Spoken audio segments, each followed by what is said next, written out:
You hear the thundering hooves before you see the riders, mud spraying as 20 English cavalry surge through the Scottish mist toward your hiding place near Glasgow. This moment, on August 3rd, 1305, would seal the fate of Scotland's most defiant guardian and transform William Wallace from living legend into martyred symbol. Quick favor, comment where you're watching from and what time it is there. It helps us see the global reach of this story. The betrayal came from within. Sir John de Menteith, a Scottish knight who had bent the knee to Edward Longshanks, guided the English patrol through the dense woodlands outside Glasgow with the precision of intimate knowledge. Wallace had trusted the wrong man, and now the cold steel of English swords pressed against his throat as rough hands bound his wrists with iron shackles. The capture itself was almost anticlimactic. No grand battle, no last stand worthy of the man who had shattered English pride at Stirling Bridge. Wallace's companions scattered like startled deer, leaving their leader surrounded by enemies who had hunted him across Scotland for months. The English soldiers, battle-hardened veterans of Edward's Scottish campaigns, showed no mercy as they dragged Wallace from his refuge and threw him face first into the mud. But what thoughts raced through Wallace's mind as the shackles bit into his flesh? Did he recall the roar of Scottish voices at Stirling, when his ragtag army had sent English knights tumbling into the river? Or perhaps he thought of his homeland's rolling hills, knowing he would never see them again. The journey south began immediately. Edward's men had explicit orders to transport their prize to London alive, and they took no chances with security. Wallace rode in chains, his massive frame bent forward on a destrier that struggled under the weight of rider and restraints. 20 mounted guards formed a protective box around him, spears glinting in the pale Scottish sun, while outriders swept the countryside for any sign of rescue attempts. The first night's camp revealed the true nature of his captivity. While English soldiers warmed themselves around crackling fires, Wallace remained chained to a wooden post, denied food, and given only brackish water to sustain him. His captors spoke of him as if he were already dead, discussing the spectacle that awaited in London with the casual brutality of men who had witnessed countless executions. As the procession wound through the border country, curious villagers emerged from their cottages to glimpse the famous rebel. Some Scottish faces showed grief and anger, quickly hidden when English eyes turned their way. Others, particularly in areas where Edward's rule had brought prosperity to collaborators, watched with satisfaction as Scotland's champion was paraded in defeat. The psychological warfare had already begun. English heralds proclaimed loudly in each settlement that Wallace, the murderer and thief, was being transported to face King Edward's justice. They emphasized his crimes against English settlers, painting him not as a patriot but as a common brigand who had terrorized innocent families. Wallace's silence during these proclamations infuriated his captors. They had expected, pleading, perhaps offers of information about other Scottish rebels in exchange for mercy. Instead, the giant Scotsman stared straight ahead, his jaw set in grim determination, refusing to acknowledge their taunts or respond to their questions. The physical toll of the journey mounted with each passing day. The iron shackles had rubbed his wrists raw, and the constant pressure of the chains around his ankles left bloody wounds that attracted flies during the warm August days. Still, Wallace's strength seemed inexhaustible, his enormous frame absorbing punishment that would have broken lesser men. By the time the procession reached the English Midlands, word had spread ahead of their approach. Crowds gathered at crossroads and market squares, drawn by morbid curiosity to see the man who had defied England's most feared king. Children threw stones and rotten vegetables while their parents shouted curses, the English common folk expressing their hatred for the rebel who had cost so many English lives. What none of them knew was that Edward Longshanks had already planned every detail of Wallace's end. The execution would be a masterpiece of calculated cruelty, designed to break not just one man's body, but the spirit of Scottish resistance itself. As London's walls finally appeared on the horizon, Wallace could not have imagined the horrors that awaited him within. The Tower of London's ancient stones seem to sweat malevolence as your procession crosses the drawbridge, the portcullis grinding shut behind you with metallic finality. Wallace's imprisonment in England's most feared fortress marked the beginning of his final torment, a carefully orchestrated prelude to the spectacle Edward Longshanks had planned. The middle of August 1305 brought unseasonable heat to London, and the Thames reeked with the stench of human waste and rotting fish. Wallace's arrival at the Tower drew hundreds of curious onlookers who pressed against the outer walls, straining to catch a glimpse of the Scottish giant who had humiliated English armies. Their jeers and catcalls echoed off the ancient battlements as iron-bound gates swallowed the prisoner into darkness. Constable Sir William de Braose personally oversaw Wallace's reception, his weathered face betraying no emotion as he supervised the removal of travel chains and the installation of permanent restraints. The Tower's blacksmiths had prepared specially forged shackles, heavier than anything used for common prisoners, designed to accommodate Wallace's massive frame while ensuring absolute immobility. The cell chosen for Scotland's guardian was a cramped chamber deep within the White Tower's foundation, where dampness seeped through stones that had witnessed centuries of royal prisoners meeting their doom. No window offered relief from the oppressive darkness, only a narrow slit near the ceiling that allowed a pale shaft of light to penetrate during midday hours. The air hung thick with the accumulated misery of previous occupants. Wallace's new chains were a marvel of medieval restraint engineering. Iron bands encircled his wrists, connected by heavy links to matching shackles around his ankles. A central chain, thick as a man's thumb, ran from his neck collar to a massive ring embedded in the stone wall. The arrangement allowed limited movement, but made sleep nearly impossible, forcing Wallace to remain in a perpetual crouch or lean uncomfortably against the damp stones. But what psychological games were Edward's jailers instructed to play with their prize captive? The guards rotated every 4 hours, each shift bringing fresh taunts about Wallace's impending execution.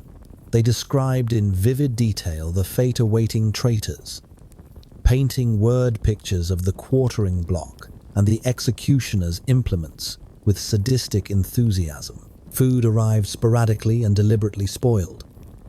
Moldy bread crawling with maggots, water that tasted of rust and sewage, occasional scraps of rotten meat that even the Tower's rats avoided. The message was clear. Wallace would be kept alive, but barely, his strength systematically sapped in preparation for his final ordeal. Sleep became Wallace's greatest enemy.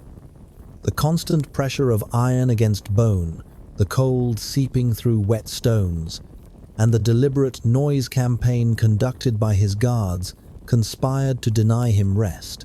Every time exhaustion threatened to claim him, a guard would rattle keys against the cell bars or shout sudden threats, jolting Wallace back to wakefulness. The Tower's other prisoners whispered about the Scottish giant in their midst. Common criminals awaiting, hanging spoke in hushed tones about the man who had made King Edward himself tremble with rage. Political prisoners, noble hostages from Edward's various campaigns, wondered if Wallace's presence might somehow complicate their own situations. Tower records, meticulously maintained by clerks who documented every aspect of prison life, noted Wallace's remarkable endurance. Where other prisoners succumbed to despair or madness within days, The Scottish guardian maintained an iron will that frustrated his captors. He neither begged for mercy nor offered information about his compatriots, meeting each new cruelty with stoic silence. The psychological warfare intensified as days passed. English officials visited Wallace's cell, not to interrogate, but to gloat.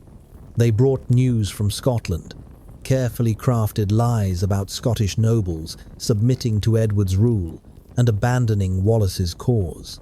They described Scottish lands being redistributed to English settlers, Scottish castles flying English banners, and Scottish resistance crumbling without its famous leader. Wallace's response to these provocations revealed the depth of his commitment. Rather than rage or despair, he displayed what observers described as an almost supernatural calm, as if he had already transcended his physical circumstances. His eyes, still burning with defiant intelligence despite his ordeal, seemed to look through his tormentors toward some distant vision they could not comprehend. The Tower's ravens, those legendary harbingers of doom, appeared to take special interest in Wallace's imprisonment. Guards reported the black birds gathering outside his cell window, their harsh cries echoing through the stone corridors at all hours. Superstitious soldiers began to mutter about omens and curses, wondering if the Scottish prisoner possessed some dark protection. As August 20th approached, preparations for Wallace's trial entered their final phase, and the true horror of Edward's justice was about to reveal itself. Westminster Hall's soaring arches loom above you like the ribs of some massive beast, while hundreds of hostile English faces turn toward the prisoner's dock with bloodthirsty anticipation. This moment, on August 23rd, 1305, would witness not justice but theatre, a carefully choreographed performance designed to legitimize Wallace's predetermined destruction. Dawn broke grey and drizzling over London as Tower guards roused Wallace from his fitful rest. The special escort assembled in the courtyard included 50 mounted men-at-arms, their polished mail glinting despite the overcast sky. Sir William de Braose himself would accompany the prisoner, testament to Edward's determination that nothing should prevent this day's proceedings. The journey from Tower to Westminster stretched barely 3 miles, but the route had been selected for maximum psychological impact. Through the narrow streets of medieval London, past markets where traders hawked their wares and craftsmen hammered at their benches, the procession moved with deliberate slowness. Citizens emerged from shops and taverns to witness the spectacle, their faces reflecting curiosity, hatred, and morbid fascination. Wallace rode chained to a rough wooden cart, his massive frame forced into an uncomfortable crouch by specially designed restraints. The iron bands around his wrists had been tightened until they cut into flesh, ensuring visible wounds that would emphasize his captive status to onlookers.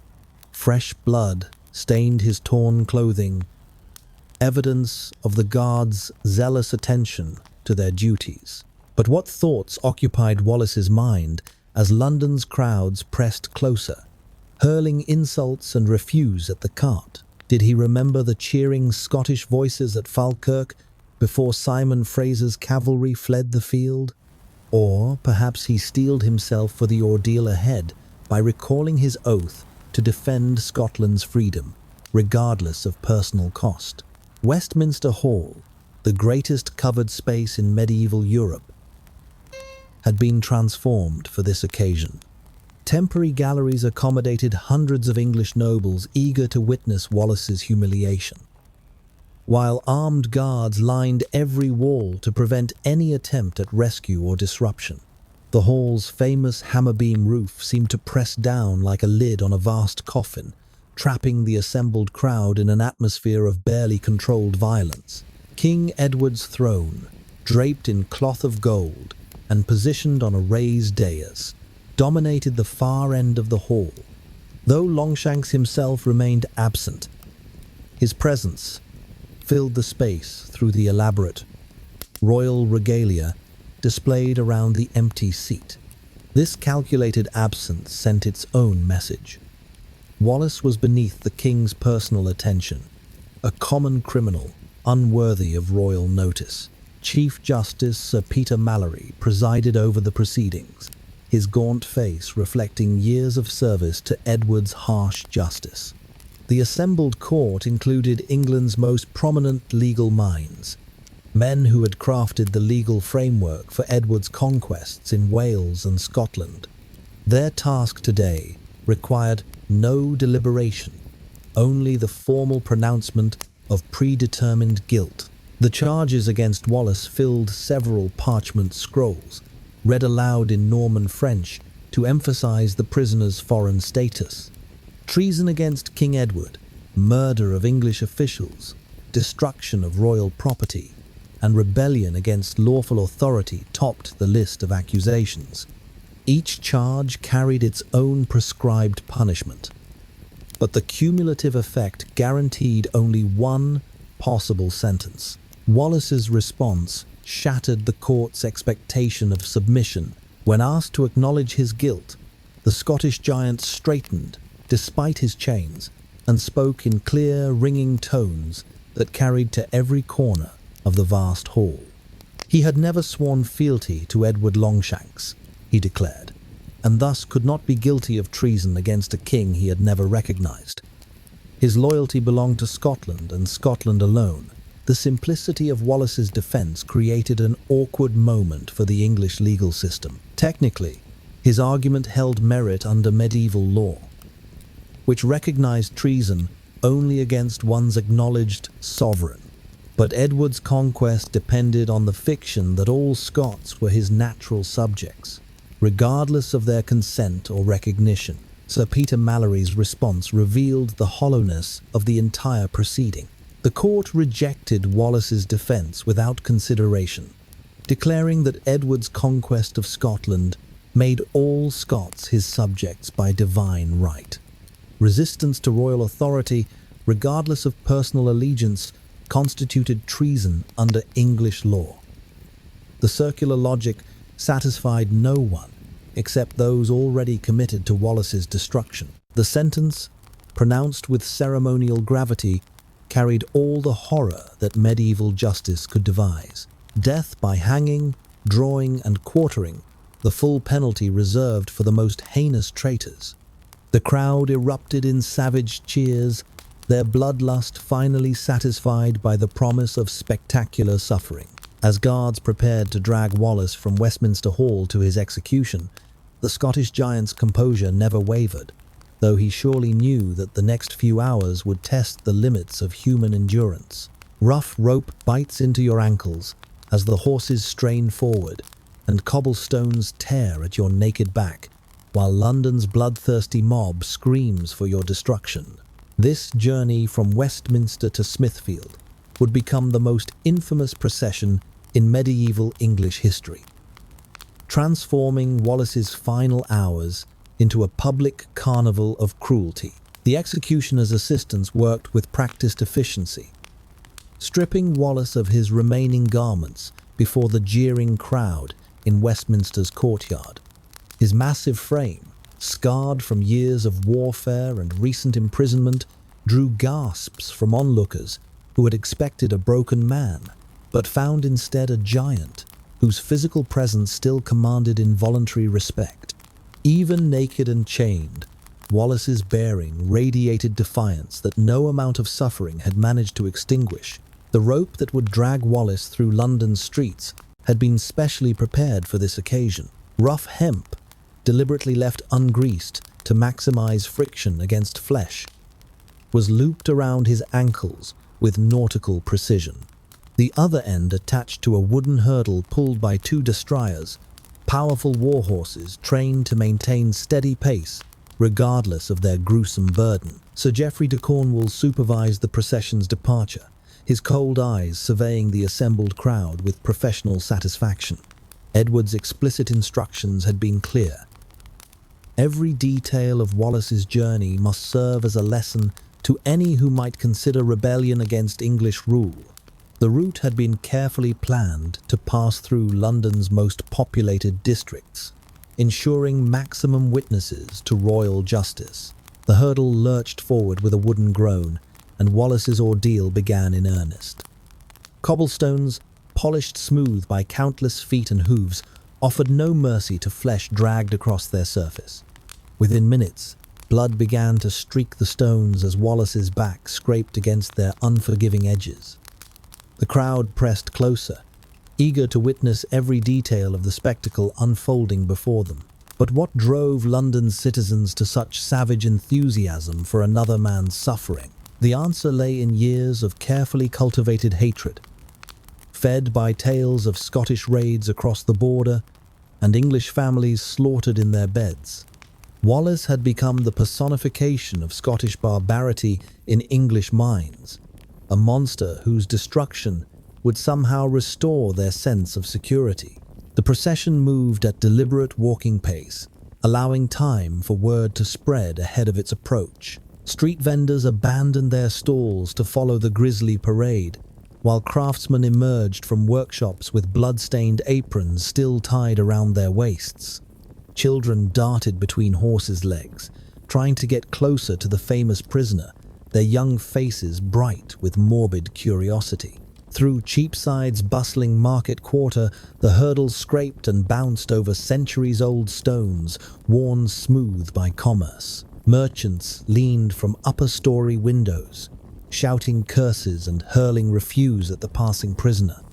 Rotten eggs splattered against Wallace's chest, their sulphurous stench mixing with the metallic smell of blood and the acrid smoke from countless cooking fires. The physical toll mounted with each yard of ground covered. Wallace's skin, tough as leather from years of outdoor campaigning, began to tear and peel under the constant friction. His shoulders and back bore the worst damage, leaving a crimson trail that marked the procession's path through London's heart.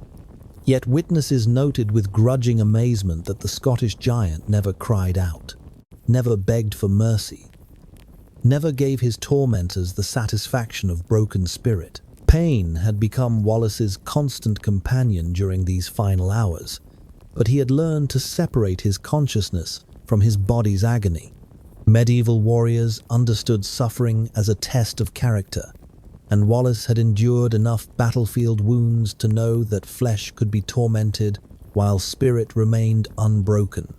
His silence frustrated the crowd, who had expected screams and pleas to punctuate their entertainment. As the procession wound through London's narrow streets, past St. Paul's Cathedral, where priests offered prayers for the condemned man's soul, an unexpected element entered the spectacle. Not all faces in the crowd showed hatred and bloodlust. Here and there, Scottish merchants and Welsh labourers working in London watched with expressions of grief and rage, carefully hidden from English eyes, but unmistakable to those who knew where to look. The journey's halfway point brought no respite, only fresh torments, as the route turned towards Smithfield's infamous execution ground. The crowd had swelled to thousands, a sea of hostile faces united in their desire to witness Wallace's final destruction. Street after street echoed with their savage chants, demanding blood and vengeance for Scotland's defiance. As Smithfield's gallows finally came into view, Wallace's ordeal was about to enter its most horrific phase, where medieval justice would reveal its true face.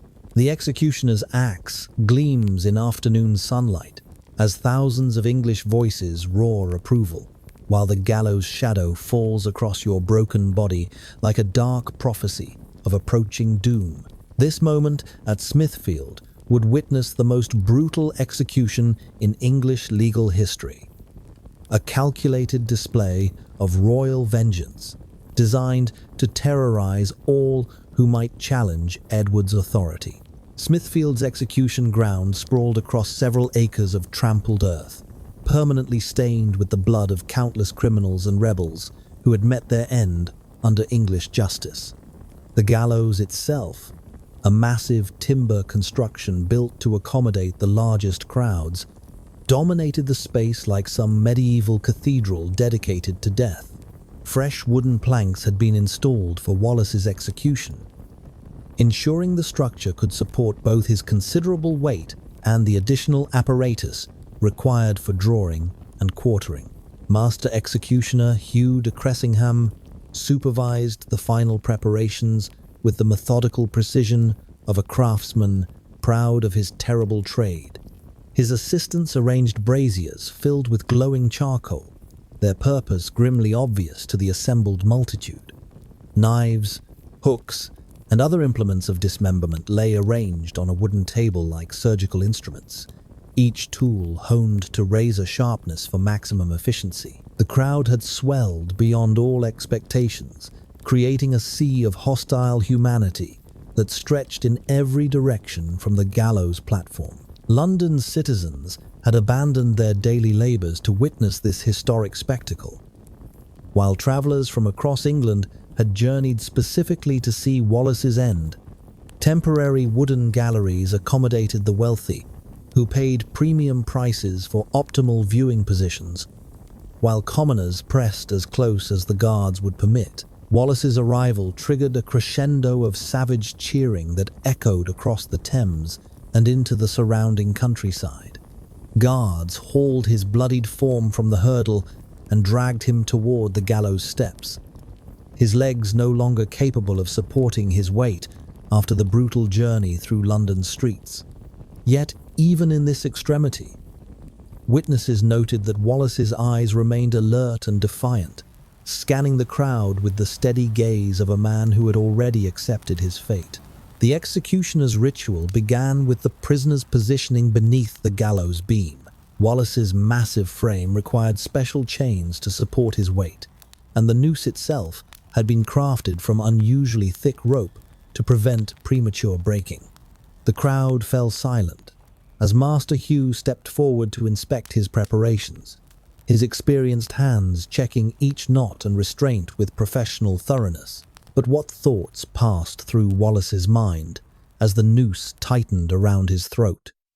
Did he recall the Scottish hills of his youth, or perhaps the faces of comrades who had fallen beside him in countless battles? Contemporary witnesses would later claim they saw no fear in his expression, only a strange peace that seemed to transcend his physical circumstances. The hanging itself lasted only minutes, carefully calculated to bring Wallace to the edge of death without allowing him to escape through unconsciousness.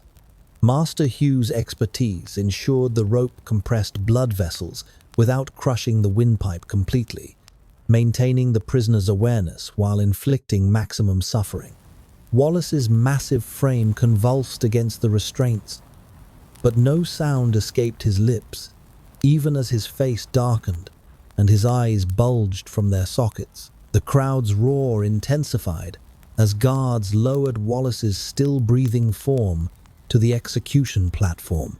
The drawing phase of his punishment was about to begin, the most horrific aspect of medieval justice that reduced human beings to their constituent parts while consciousness remained. Master Hugh's assistants moved with practiced efficiency, their knives glinting as they prepared for their grisly work. The disemboweling commenced with clinical precision, each cut calculated to inflict maximum agony while preserving life as long as possible. Wallace's silence throughout this ordeal astonished even hardened observers who had witnessed countless executions. Where other prisoners screamed until their voices failed, the Scottish giant endured with supernatural fortitude that began to disturb some spectators. His entrails, steaming in the cool afternoon air, were cast into the waiting braziers, where they hissed and crackled like obscene offerings to some pagan deity. The acrid smoke that rose from burning flesh carried across the crowd, causing some to retch, while others pressed closer with morbid fascination. The executioner's assistants worked methodically through their gruesome checklist, ensuring no aspect of the prescribed punishment was omitted. The removal of Wallace's heart marked the climax of his torment, the final act that would release his spirit from its earthly prison. Master Hugh held the still-beating organ aloft for the crowd's inspection, crimson droplets spattering the platform below. Yet even then, witnesses claimed they saw life flickering in Wallace's eyes, a spark of consciousness that refused to be extinguished. The merciful beheading that followed seemed almost anticlimactic after such prolonged suffering. But it finally ended Wallace's agony and began his transformation from living man to eternal symbol. The executioners saw bites through bone with wet grinding sounds while ravens circle overhead, drawn by the metallic scent of fresh death and England's savage celebration. The quartering of Wallace's corpse would complete Edward's message of terror, but the very brutality of his vengeance was already beginning to transform defeat into martyrdom. Master Hugh de Cressingham approached his final task with the methodical precision that had made him England's most feared executioner. The quartering block, a massive oak timber scarred by countless previous dismemberments, had been positioned to provide optimal visibility for the bloodthirsty crowd. Fresh sawdust covered the platform around Wallace's headless corpse, though it would prove inadequate to absorb the gore that was about to flow. The executioner's assistants secured Wallace's limbs with iron chains attached to 4 powerful destriers, each horse held by experienced handlers who understood the gruesome choreography about to unfold. The crowd pressed forward with renewed enthusiasm, sensing that the spectacle's climax was approaching. Wealthy spectators in the elevated galleries leaned forward with undisguised fascination, while commoners fought for better viewing positions despite the guards' attempts to maintain order. Wallace's massive frame, even in death, required exceptional force to dismember. The executioner's saw, specially sharpened for this occasion, worked slowly through joints and sinew while assistants used cleavers and axes to separate stubborn connections. Each severed limb drew fresh cheers from the assembled multitude, their savage joy echoing across Smithfield like the baying of hunting hounds who had finally cornered their prey. The efficiency of the dismemberment process reflected years of refined technique, but something unexpected began to occur among the spectators. Where earlier phases of Wallace's execution had unified the crowd in bloodthirsty celebration, the methodical butchering of his corpse started to disturb some observers. Even hardened Londoners, accustomed to public executions and familiar with medieval justice's harsh realities, found themselves looking away as the saw continued its grisly work. But why did Edward Longshanks choose such extreme measures for Wallace's punishment? The answer lay in the English king's strategic understanding of rebellion's psychological foundations. Terror, applied with calculated precision, could break the spirit of resistance more effectively than any army. Wallace's horrific death was intended to echo through Scotland like a thunderclap, warning every potential rebel of the price of defying English authority. The display of Wallace's remains began immediately after the quartering's completion. His head, still bearing traces of his final expression, was impaled on a specially prepared pike and carried in triumph through London streets. The crowd followed this macabre procession with enthusiasm that bordered on religious fervour, chanting curses against Scotland and praising King Edward's justice as they surged through the city's narrow lanes. London Bridge, that ancient crossing point where countless traitors' heads had gazed sightlessly over the Thames, received its newest addition with ceremonial pomp. Wallace's head, dipped in preservative tar to prevent rapid decay, was mounted on the bridge's highest point, where it would remain visible to all who entered or left the capital. The message was unmistakable. This is the fate that awaits all who challenge England's might. The 4 quarters of Wallace's body began their own journeys to destinations chosen with symbolic precision. Newcastle, Berwick, Stirling, and Perth had all witnessed Wallace's campaigns against English authority. and now they would display his remains as permanent reminders of rebellion's futility. Special escorts accompanied each grisly package, ensuring safe delivery to local officials who would oversee the public exhibitions. Yet even as Edward's vengeance reached its climax, unintended consequences were already beginning to manifest. Scottish merchants present in London carried news of Wallace's horrific death back to their homeland, where the details spread like wildfire through every village and castle. Rather than inspiring submission, the brutality of his execution began to generate exactly the opposite reaction Edward had intended. The immediate aftermath at Smithfield revealed the complex emotions Wallace's death had unleashed. While English voices continued their celebration, observers noted Scottish faces in the crowd bearing expressions of grief and barely controlled rage.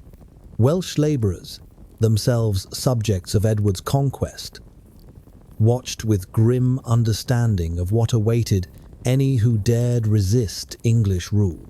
Palace messengers departed Smithfield, carrying news of the execution's success to King Edward, who awaited confirmation at Westminster. The reports emphasized the crowd's enthusiastic response and the complete success of the spectacle, but they failed to capture the subtle undercurrents of unease that had begun to spread through London's population. As darkness fell over Smithfield and workers began cleaning the blood-soaked platform, Wallace's transformation from living rebel to immortal symbol was already beginning. The tar-preserved head stares blindly from London Bridge, while Scotland's rage burns brighter than any executioner's fire, transforming Wallace's brutal death into the most powerful weapon his enemies could have forged. Edward Longshanks had intended to crush Scottish resistance forever, but his savage spectacle would instead ignite a rebellion that would consume his dynasty and birth a nation. The disposal of Wallace's remains proceeded with bureaucratic efficiency that masked the profound miscalculation underlying Edward's strategy. Royal messengers rode hard towards Scotland's borders, carrying their grisly cargo, with instructions for public display that would ensure maximum psychological impact. Each quarter would be mounted in iron cages designed to preserve the remains through multiple seasons, extending the deterrent effect for years to come. Newcastle received the first delivery on September 2nd, 1305, where local officials erected a specially constructed gibbet outside the city's main gate. The Scottish merchants who frequently travelled this route would be forced to witness Wallace's remains every time they entered English territory, a calculated reminder of their homeland's subjugation. Yet the reactions of these Scottish visitors troubled English observers, who expected submission but encountered expressions of barely contained fury. Berwick's display generated even more disturbing responses.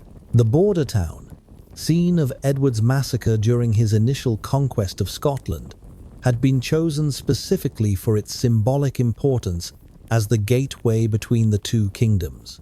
But Scottish pilgrims began appearing within days of the quarter's installation, not to gawk in terror, but to pay quiet respects to their martyred champion. English authorities found themselves in the awkward position of guarding Wallace's remains from his own countrymen's veneration. The quarter sent to Stirling created the most problematic situation for English administrators. The town where Wallace had achieved his greatest victory now hosted his dismembered flesh, but local Scots treated the display as a shrine rather than a warning. English guards reported mysterious offerings appearing nightly beneath the gibbet. Flowers, stones arranged in patterns, even small weapons left by anonymous hands. Each dawn brought fresh evidence that Wallace's death was inspiring devotion rather than fear. Perth's reception of its assigned quarter confirmed English officials' growing unease about their strategy's effectiveness. The town's Scottish population, rather than cowering in submission, began incorporating Wallace's martyrdom into their daily prayers and conversations. Children who had never seen the living man learned his name as a byword for resistance, while their parents spoke in whispers of the day when Scotland would be free again. But what was happening in London itself during these crucial weeks following the execution? Reports reaching King Edward described a city apparently satisfied with its justice, yet careful observers noted subtle changes in the capital's atmosphere. Scottish merchants conducted their business with new wariness, while Welsh labourers whispered among themselves in their native tongue with unprecedented frequency. The Head on London Bridge became an unexpected pilgrimage site for Scotland's scattered diaspora living in English cities. They came not openly, but in ones and twos, ostensibly crossing the bridge on legitimate business while stealing glances at their champion's remains. English authorities, expecting these visits to reinforce submission, instead witnessed expressions of grief and determination that suggested Wallace's sacrifice had achieved exactly the opposite of its intended effect. More troubling for Edward's long-term strategy were the reports filtering back from Scotland itself. Robert the Bruce, who had previously wavered between submission and rebellion, now began moving with new purpose toward confrontation with English rule. The brutality of Wallace's execution had eliminated any possibility of honourable accommodation with Edward, leaving armed resistance as the only viable option for Scottish nobles who refused to accept permanent subjugation. The transformation of Wallace from living man to mythical figure accelerated with supernatural speed. Within months of his death, stories were already circulating that embellished his deeds and elevated his status from successful military commander to divinely inspired champion of Scottish freedom. Bards throughout the Highlands crafted ballads that portrayed his execution not as deserved punishment, but as Christ-like sacrifice for his people's liberation. Edward's attempt to erase Wallace's legacy through physical destruction had achieved precisely the opposite result. The very extremity of his vengeance testified to Wallace's importance, while the public nature of the execution ensured that every detail would be remembered and retold with increasing embellishment. The Scottish giant had become more dangerous in death than he had ever been in life. The political consequences of Wallace's martyrdom would unfold over the following decade as Robert the Bruce transformed himself from hesitant claimant to Scotland's liberating king. The memory of Wallace's sacrifice provided both inspiration and moral authority for the renewed independence struggle, while the brutality of his death served as constant reminder of what defeat would mean for Scottish leaders. By 1314, when Bruce's victory at Bannockburn finally secured Scottish independence, Wallace's execution had revealed itself as Edward Longshanks's greatest strategic error.